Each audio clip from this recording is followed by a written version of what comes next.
In the crowded, neon-lit markets of Nexus 2 Station, cybernetically enhanced aliens flaunt their mechanical superiority, faster, stronger, and sharper than nature ever intended. Ladar, a debt-ridden Larian thief with state-of-the-art augmentations, believes there's nothing mere flesh and bone can do that his engineered body cannot outmatch. When he spots Noah, a lone human trader with no visible enhancements, Ladar sees an easy target, the perfect job to pay off his dangerous creditors before they strip him for parts. But the hunt turns into something else entirely. Noah isn't what he seems. Without implants, armor, or artificial upgrades, the human moves with uncanny precision and reacts faster than Ladar's combat processors can predict. What begins as a simple heist will become a brutal clash of technology versus evolution, one that will challenge everything Ladar believes about power, survival, and what it truly means to be enhanced. Ladar stood high above the chaos of Nexus 2 Station's grand market, unmoving while the crowd below swirled in constant motion. Thousands of alien voices overlapped with the mechanical clank of service bots and the hum of distant docking bays. His skin, a smooth, ashen gray, caught the harsh white light, gleaming faintly like brushed metal. Every inch of him was engineered for superiority. His limbs were long and thin, reinforced with exoskeletal plates that glinted silver where hydraulic pistons met synthetic tendons. His chest plate, made of transparent polymer, revealed the cold precision of his cooling systems wrapped around the one piece of him still truly organic, his heart. His eyes, no longer flesh, were glowing optical units capable of scanning, zooming, and processing entire data streams in milliseconds. From his vantage point, the market was a living, breathing circuit board, a web of beings from across the galaxy, moving between tiers of shops and stalls. Virtual adverts flashed and vanished, visible only to those with ocular implants like his. Some were tailored to his preferences, pushing him new upgrades and experimental components, offers he could never afford. His creditors already owned most of him, and their patience was running out. A soft vibration crawled along his artificial spine, another message. He didn't open it. The frequency told him enough, payment was overdue, and they would soon take his parts back, surgically, and without anesthetic. Movement near docking bay 4 caught his attention. His implants zoomed in automatically. The target appeared, human male, roughly 1.85 meters tall, 82 kilograms. He was unloading cargo from a battered Firefly-class vessel that looked like it belonged in a museum. Ladar's scan returned something unexpected. No cybernetic signatures. No implants, no augmentations, no neural interfaces. Nothing. The man was completely organic, a rarity in this part of the galaxy. Ladar recalibrated his sensors, suspecting an error. None appeared. His drone zipped out from a compartment in his shoulder, feeding him a closer view. The ship matched its owner, old, patched, and barely functional, yet still flying. What made it valuable were the crates stamped with Earth Customs seals. Earth goods fetched premium prices here, especially anything organic. Best of all, the human was alone.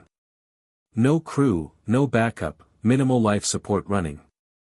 Ladar's tactical overlay spat out glowing blue probabilities, 92% success chance. Alone, unenhanced target. The job would be simple. The human moved with easy confidence, securing his cargo with broad, strong arms. He wore worn cargo pants, a faded jacket, sturdy boots. No concealed weapons, no reinforced armor. Yet, when he paused to wipe sweat from his forehead, an inefficient biological habit, he smiled and waved at a passing maintenance bot, as if it were alive.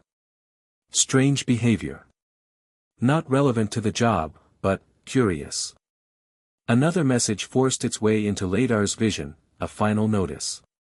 Payment of 40,000 credits within 72 hours, or repossession of enhanced components, would begin, survivability not guaranteed. This time they included an image of surgical tools laid out neatly. His plan formed instantly. Wait until the human returned to his ship, strike during his biological rest cycle, and take the cargo. He would sell the goods, pay off his debt, and maybe even afford the neural accelerator upgrade he'd been eyeing. For the rest of the day, he tracked the human, Noah Theodore, through the marketplace. The man spoke with vendors without a translator module, switching between languages and even using hand gestures. Several times, Ladar watched him negotiate better prices without persuasion implants or pheromone enhancers. He was effective, without any visible tools. By night cycle, the human returned to his ship. Ladar's camouflage adapted to the shadows, blending him into the docking bay. He mapped the ship's weaknesses, marking a patched section on the port side. His plasma cutter could open it in less than 30 seconds without triggering alarms. He waited in a dark maintenance shaft until the station's quietest hours, 2 o'clock standard time. His systems required no rest, his neural processors keeping him sharp. When the time came, he moved with surgical precision. The plasma cutter hissed, slicing through the alloy. He cooled the molten edges with heat dispersers to prevent smoke from tripping alarms. The panel came away silently, and he slipped inside. The ship was messy. Warm. The air carried the smell of cooking spices mixed with engine oil. Mismatched pipes ran along the walls. Paper books and small green plants decorated the corners. Inefficient. Sentimental. Human.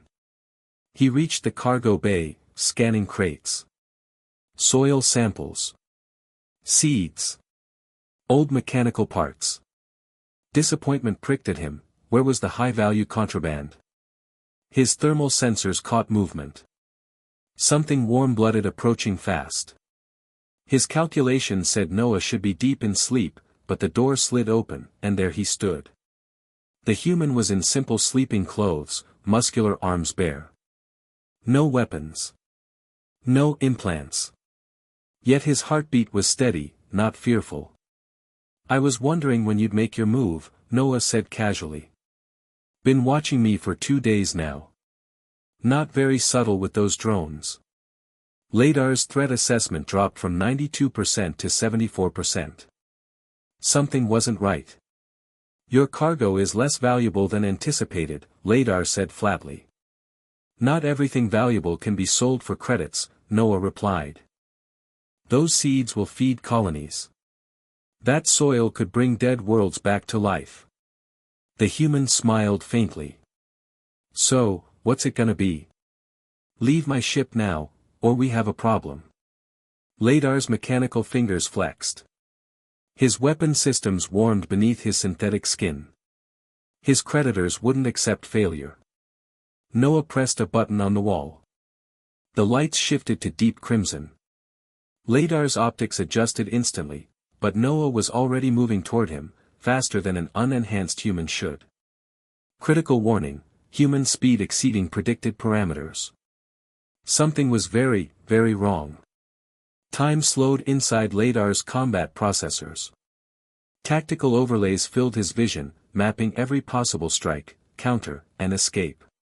The human was 3 steps away, then 2, close enough for Ladar to end this in seconds. He launched his first attack with mathematically perfect precision. Hydraulics hissed as his right arm shot forward, a blow powerful enough to punch through reinforced steel. Noah pivoted at the last moment, letting the strike pass within a hair's breadth of his face. Ladar's momentum carried him forward, but his balance systems compensated instantly. He spun, following up with a rapid sequence: throat, ribs, temple, each blow designed to disable without destroying the prize. The first missed entirely. The second struck Noah's ribs, a hit that should have cracked armor plating. Instead, the human grunted and moved on, unfazed. The third was blocked entirely. Noah's hand snapped up, redirecting the force with unnerving precision. Ladar's sensors flagged an anomaly: human has detected microscopic weaknesses in your joint plating. Impossible. Those vulnerabilities were invisible without a full scan. You're overheating, Noah observed calmly, circling him like a predator. Vents under your arms are screaming. Ladar's cooling systems confirmed the assessment: cycling at 138% capacity. How could Noah possibly know that? The human darted forward, delivering 3 rapid strikes, one to Ladar's knee actuator, another to a shoulder vent, and the last to the casing that housed his central processor. Warnings cascaded across his vision: mobility reduced, cooling efficiency dropping, processor throttling to prevent heat damage. "You've got good tech," Noah said, his voice steady. "But it's fighting against your body instead of working with it." Rage spiked through Ladar's organic systems, interfering with his regulation software. The irony wasn't lost on him: the very cybernetics that made him superior were now hampered by the biology they were meant to improve. He made a decision. A dangerous one. Override, hydraulic overcharge initiated. Power surged into his right arm, pressure building beyond safe limits. It would damage the limb permanently, but one clean hit would be enough to end this. With a mechanical roar, Ladar lunged. His fist blurred toward Noah's chest with bone-shattering force. Noah didn't dodge. He stepped into the strike, catching Ladar's metal hand in his palm. The impact should have crushed him. Instead, his grip tightened, absorbing the force and twisting with perfect leverage. Something snapped inside Ladar's wrist assembly. Error messages screamed. His right arm went dead. "I think we're done here," Noah said quietly. Ladar barely registered the words before Noah's fist filled his vision. The blow landed squarely against the side of his head. His systems overloaded, emergency shutdown protocols kicking in as darkness swallowed him. When awareness returned, the smell hit him first. Cooking. Real cooking. Not nutrient paste, not synthetic protein, actual food. His olfactory sensors struggled to process the complex aroma. His optics came online slowly, adjusting to warm light. He was seated at a wooden table, real wood, in the ship's galley. His arms were restrained with simple metal cuffs. No energy fields, no high-tech locks. An insult. The restraint suggested Noah didn't see him as a serious threat. Through a viewport, Ladar could see the void of space and the faint outlines of Nexus 2 station. The ship's engines thrummed steadily. Diagnostic reports scrolled across his vision: right arm operating at 18% capacity, cooling system failing, neural response time degraded by 64%. Most combat functions disabled. Repair costs, astronomical. Systems almost finished rebooting. Noah's voice came from across the room. He was at the cooking unit, back turned, utterly unconcerned about his prisoner. "Power cells are steady, but your processor took a hit. You might lag for a bit." Ladar tried to activate his hidden weapons. Error messages again. "I disconnected most of your combat hardware while you were out," Noah added, finally turning. He carried 2 steaming bowls, setting one in front of Ladar. "Hope you don't mind. Figured you'd need the calories." "How?" Ladar's voice was quieter than intended. "How did I beat you?" Noah asked, sitting opposite him. "Or how I knew your system's weak points?" "Both. I grew up on Earth," Noah said between bites. "Gravity 3 times higher than station standard. Thicker oxygen, harsher weather. Predators that make most aliens' nightmares look tame. My body had to adapt: speed, strength, endurance, all natural." He tapped his temple. "These senses. Vision sharp enough to see a tick on a moving animal at 50 meters. Hearing that can pick up a whisper through a wall. Reflexes trained by a few million years of things trying to kill us." Ladar's processors stalled for a fraction of a second. Everything he'd sacrificed fortunes to acquire, this human had, by birth. "And your systems?" "I was a mechanic before a trader. Specialized in neural interfaces. Cybernetics aren't magic, they follow design principles. Yours are good, but the integration's flawed. You're fast, but your biology's always trying to fight back. That's why you overheated so quickly." Ladar stared. His creditors would kill him for this failure. They won't be understanding, he admitted. I guessed, Noah said simply. I'm looking for a crew. Need someone who knows tech better than me. You work a year for me, I'll fix your systems and keep those people off your back. You'd hire me? After I tried to rob you? You're desperate, not evil, Noah said with a shrug. I've been desperate too. This ship was my second chance. Seems fair to pass one on. Through the viewport, movement caught Ladar's eye. Figures in dark clothing entering the docking bay. His creditors' enforcers. They would dismantle him on the spot. Noah leaned back. Do we have an agreement? Ladar looked at him, no pity, no arrogance, just patience. Yes, he said finally. For the first time in years, a decision came from instinct, not an algorithm. Perhaps there was something worth learning from these humans after all. The ship detached from Nexus 2 station with a low rumble that vibrated through the deck plates. Ladar sat in the co-pilot's chair, his damaged systems humming faintly as they operated on reduced capacity. Through the forward viewport, the station shrank into the distance, a sprawling lattice of steel and light, already fading into the black. Noah's hands moved across the console with ease, manually adjusting thruster output. No autopilot. No neural link. Just muscle memory and instinct. The human seemed relaxed, almost casual, but Ladar noticed the subtle micro-adjustments, the way Noah shifted the ship's angle to minimize sensor detection from the station's security grid. It was the work of someone who understood exactly how close danger was. You're quiet, Noah said without looking up. I am calculating the probability that this arrangement will keep me alive for more than a week, Ladar replied. His voice synthesizer carried its usual cold precision, but beneath it, his organic mind was still processing the humiliation of defeat. That's good, Noah said simply. Caution means you're still thinking. The ship's NAV console pinged, alerting them to a vessel detaching from the station behind them. Ladar's optics zoomed in automatically. The craft was small but heavily modified, its hull darkened to absorb scans. My creditors, Ladar said flatly. They have tracked us. Noah glanced at the display, then tapped a few commands. Not a problem yet. They'll shadow us until they see an opening. Then they will kill us both, Ladar stated.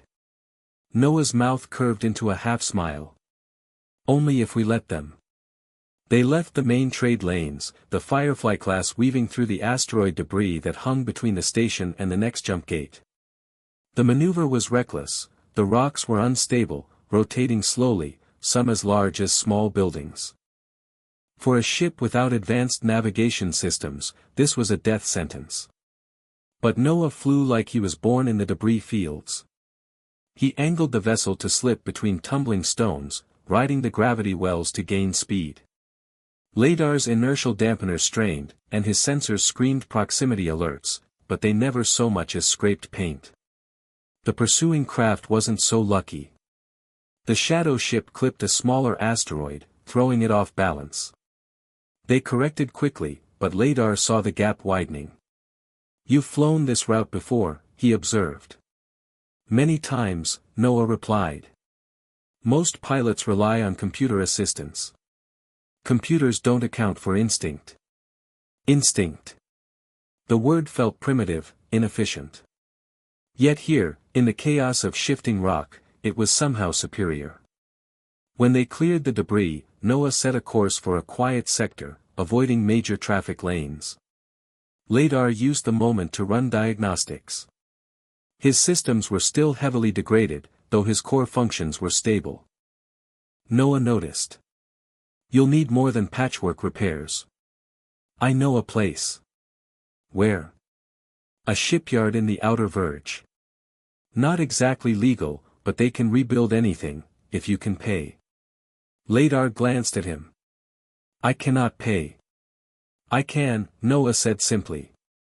But you'll work it off. I meant what I said, 1 year. Ladar processed the statement. A year serving under a human was not part of any survival algorithm he had previously considered. And yet, the alternative was disassembly. Hours later, they emerged into the quiet of deep space. No chatter from comm relays. No civilian traffic. Only the faint hum of the ship's systems. Ladar studied Noah as they worked side by side. The human moved with the same effortless precision he'd shown in combat. There was no hesitation in his actions, no need for system prompts or targeting overlays. His muscles and mind operated as a single, unified system. It troubled Ladar more than he cared to admit.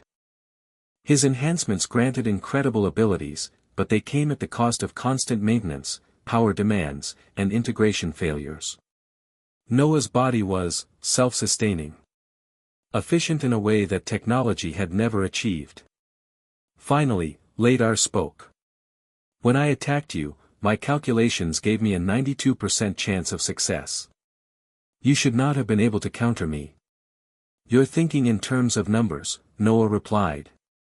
But fights aren't math problems. They're about reading people. Seeing patterns. I could tell exactly when you were going to strike. You read me? Ladar asked. Like a book, Noah said, glancing at him. You were efficient, too efficient. Predictable. Humans, we're messy. Unpredictable. That's why so many underestimate us. A proximity alarm cut the conversation short. Ladar's optics zoomed in on a cluster of signals ahead. Ships. 5 of them, he reported. Small, fast. Pirate configuration. They're blocking the jump gate, Noah said, his tone almost bored. They will outgun us, Ladar calculated. Then we don't fight them head-on. Noah powered down the ship's main lights and adjusted their trajectory. We'll drift until we're close enough to slip past. They will detect our heat signature, Ladar pointed out. Not if we give them something bigger to look at. Noah rose from his chair and moved to the cargo bay. Ladar followed, curious despite himself. Noah pried open one of the crates, pulling out what looked like a bundle of metal rods. Decoys, Noah explained. Old trick. Heat them, eject them, let them drift. Pirates see something hot and shiny, they chase it. He worked quickly, bypassing the need for tools, bending metal with raw strength. Ladar watched closely, noting the exact torque and angle of each movement, things his own systems calculated but Noah performed instinctively. When they returned to the cockpit, the pirate ships had already shifted formation, scanning for intruders. Now, Noah said, triggering the release. The heated decoys drifted silently into the dark, their glow faint but enough to catch a sensor sweep. Almost immediately, 3 pirate ships peeled away, pursuing the false targets. 2 left, Ladar noted. Leave them to me, Noah said, pushing the throttle forward. The Firefly surged toward the gap in the formation. The 2 remaining pirates reacted too late. Noah twisted the ship into a tight roll, skimming past them so close that Ladar's sensors registered hull interference. Then they were through, past the blockade, and within range of the jump gate. As the stars stretched into lines, Ladar sat back, his processors replaying every second. You could have fought them, he said finally. Why didn't you? Because fighting is messy, Noah replied. And it risks damage. The best victory is the one where you don't have to fight at all. Ladar considered this. His entire life had been built on direct engagement, overwhelming force, and calculated strikes. Noah's approach was alien to him, and yet, it worked. The jump completed, stars snapping back into focus. Ahead lay the outer verge, and whatever waited in that lawless expanse. Noah glanced at him. Welcome to your second chance. The jump spat them out into a star system bathed in the cold light of a dying sun. The outer verge. No planetary governments, no regulated trade lanes, no enforcement patrols. Out here, the only law was what you could enforce yourself. Ahead, nestled in the shadow of a fractured moon, was the shipyard Noah had spoken of. It wasn't a single structure but a sprawling swarm of repurposed station modules, freighters welded together, and asteroid-carved hangars. The whole thing spun lazily, its rotation keeping the patchwork settlement in a loose semblance of stability. Not exactly welcoming, Ladar remarked, scanning the structures. The data feed confirmed a mess of mismatched power grids, unlicensed weapons, and dozens of vessels in various states of repair. "They're not here to be welcoming," Noah replied. "They're here to get work done. Fast." They approached without broadcasting an ID signal. Instead, Noah keyed in a sequence on the comm panel. A moment later, a voice crackled through, distorted beyond recognition. "Who vouches for you?" "Noah Theodore," the human replied simply. "Docking for work, paying in full." There was a pause, then a sharp burst of static. Bay 9. The docking clamps engaged with a heavy thud, locking the Firefly into place. As the ramp lowered, the air that rushed in was thick with the smell of oil, ozone, and hot metal. Sparks fell from an overhead gantry where two mechanics argued in a language Ladar didn't recognize. The workers here were as varied as the ships, insectoid engineers with welding torches for arms, furred bipeds lugging heavy plasma conduits, scaled reptilians soldering microcircuit boards with their own breath. Many sported cybernetics, but most were crude, mismatched, clearly salvaged rather than bought new.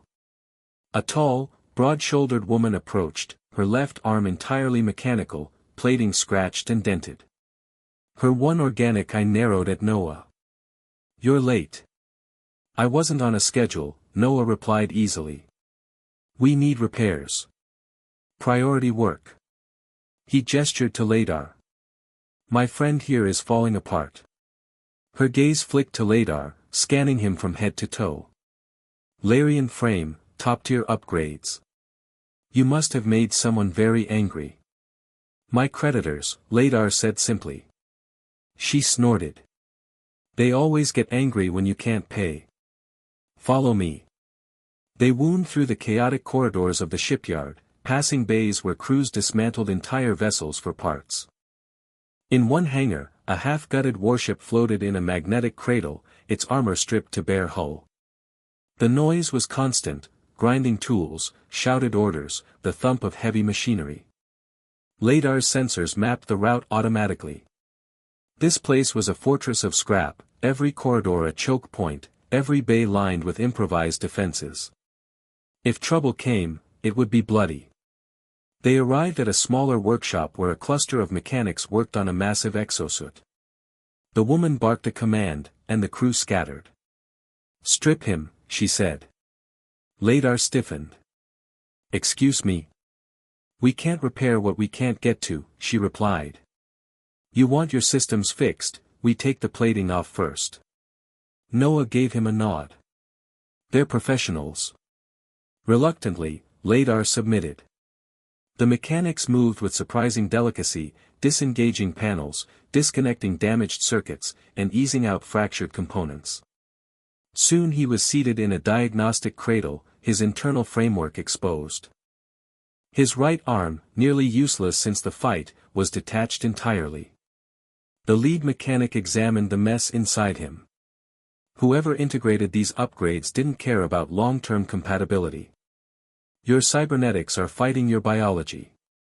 It's a wonder you're still functioning at all." Noah leaned against a workbench. "Told you." The mechanic began rattling off a list of replacements, modifications, and adjustments. Ladar's processors calculated the cost, far beyond anything he could pay. He glanced at Noah. The human didn't hesitate. "Do it all. And make it last." Hours passed in a blur of sparks, surgical tools, and mechanical hums. Ladar's consciousness drifted in and out as technicians worked, both on his mechanical parts and his biological ones. For the first time in years, his systems weren't just patched, they were properly synchronized. When he finally powered back up, the difference was immediate. His movements were smoother. His cooling systems ran at optimal efficiency. There was no lag between thought and motion. It was unsettling. "How do you feel?" Noah asked. Ladar flexed his new arm, the servos responding with perfect precision. "Efficient. Balanced." "That's the idea," Noah said. Before they could leave, the woman who ran the yard intercepted them. "You've got a problem." Ladar's sensors caught the shift in her tone, not hostility, but warning. "Your creditors sent someone ahead," she continued. "They've got people watching the docks. If you walk out, you won't make it to your ship." Ladar's organic heart rate climbed. "Then we fight our way through." Noah shook his head. "Too many eyes." "We sneak out." The woman smirked. "You're in the right place for that. There's a maintenance route that opens into a service bay on the far side of the yard. We can smuggle you out in one of the scrap haulers." They moved quickly, slipping through narrow corridors and ducking past repair crews. Ladar's enhanced vision picked up armed figures at the far end of one passage, not yard workers, but hired muscle. "They're closing in," Ladar murmured. "Keep moving," Noah said. His voice was calm, but his pace quickened. They reached the service bay, where a battered cargo hauler idled, its pilot, a squat, four-armed alien, giving them an impatient glare. Without a word, Noah climbed into the cramped rear compartment, pulling Ladar in after him. The hauler rumbled to life, trundling down the exit ramp. Through a small viewport, Ladar saw his creditors' men scanning vehicles as they left. The pilot grunted, flicking a switch. A thick curtain of electromagnetic interference washed over the bay, scrambling the scanners. The enforcers waved them through without a second glance. Minutes later, they were clear of the shipyard, the hauler angling toward the Firefly docked in a quieter sector. Noah exhaled slowly. "That's the last time we set foot here for a while." Ladar nodded, his new systems humming softly. "You risked a great deal for me." "You're part of my crew now," Noah said simply. "We look out for each other." The words landed heavier than Ladar expected. He'd spent years as a lone predator, trusting no one. Now, for the first time, he wondered what it might mean to belong to something larger than himself. The repaired Firefly class slipped away from the outer verge shipyard, its engines humming more smoothly than Ladar had ever heard. The upgrades had not only restored his capabilities but brought them into perfect harmony with his biology. Movements felt instinctive, natural, no microsecond delays, no thermal spikes, no integration conflicts. It was intoxicating. And dangerous. Noah sat in the pilot's seat, hands relaxed on the controls as if they were part of him. "We've got 2 days before we reach the next trade hub," he said. "Enough time to test your systems." Ladar's processors ran a dozen simulations. Combat, infiltration, sabotage. Each one returned higher success rates than he'd ever achieved. "They are optimal," he admitted. "Good," Noah replied. "Because we've got company." The sensors lit up, a single ship on an intercept course. Not his creditors this time, but something leaner, sharper. Ladar scanned the incoming vessel. Vorgith Raider, he identified. Fast. Light armor. Designed for boarding. "They'll expect us to run," Noah said. "We won't." Ladar glanced at him. "We engage." "We make a point," Noah replied, flipping switches and killing the NAV lights. "Sometimes, you have to remind predators that you bite back." The raider closed in, matching their course. A comm signal crackled through, full of static and arrogance. "Surrender your vessel and cargo. Do not resist." Ladar's tactical overlays painted a dozen firing solutions, all of them high risk. "Their weapons outmatch ours," he warned. "Not if we don't play their game," Noah said. "Suit up." Ladar moved to the cargo bay, activating his systems. His new enhancements purred in readiness, balanced, responsive, alive. Noah appeared moments later, carrying nothing more than a coil of thick cable and a heavy wrench. "You're going to fight them with that?" Ladar asked, genuinely baffled. "Not fight," Noah said, grinning. "Bored." When the raider latched onto them with magnetic clamps, the ship shook violently. Ladar's processors predicted a standard breach sequence, plasma cutters, then a wave of armed boarders. But Noah didn't wait. He hit the manual override on the airlock, sealing his helmet. The instant the raider began to cut through, Noah triggered the external hatch and launched himself across the gap into the enemy vessel. It was a move so reckless that Ladar almost froze. His calculations screamed low survival probability, but instinct, a concept he was only beginning to understand, told him to follow. He leapt. His augmented limbs carried him across the void, magnetic boots locking onto the raider's hull. Noah was already inside, moving like a predator among startled prey. The Vorgoth were bigger than humans, stronger than most species even without augmentation. But they weren't ready for Noah's speed. He slipped past the first two, wrench cracking into the back of one's knee joint, sending the alien sprawling. The other swung a heavy blade, Noah ducked under it, driving the wrench into the raider's exposed throat. Ladar entered behind him, his own movements seamless. His systems, now properly integrated, didn't just execute commands, they flowed with him. Every strike landed with precision, every evasion perfectly timed. They moved as a unit, Noah reading the room with uncanny perception, Ladar exploiting openings with mechanical force. In minutes, the raider's crew was disabled, their weapons scattered. In the control room, the captain snarled, raising a plasma pistol. Noah didn't flinch. "You've got two choices," he said, his voice cold and steady.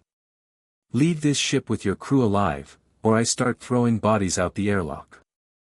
The captain's eyes flicked to Ladar, whose glowing optics and exposed servos made the threat very real.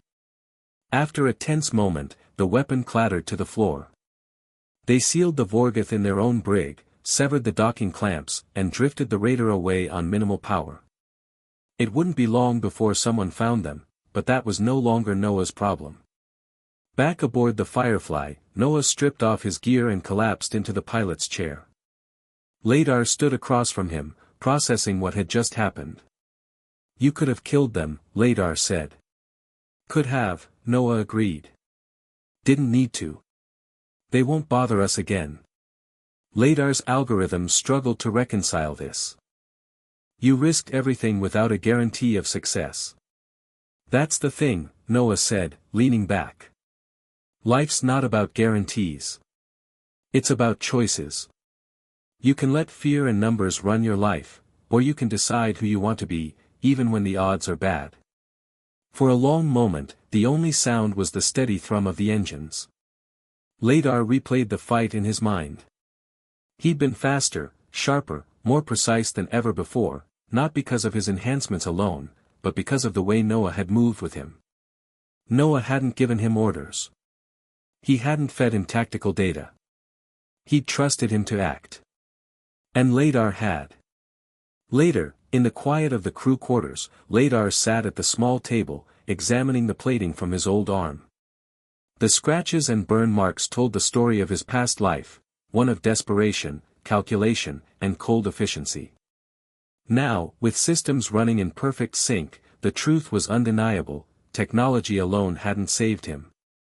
It had been the human's instincts, his refusal to be predictable, his ability to see more than the numbers. Noah stepped into the room, carrying 2 cups of something steaming. He set one in front of Ladar. "Tea," he said. "Real stuff. From Earth." Ladar stared at the cup, then at Noah. "Why?" "You're part of my crew," Noah said simply.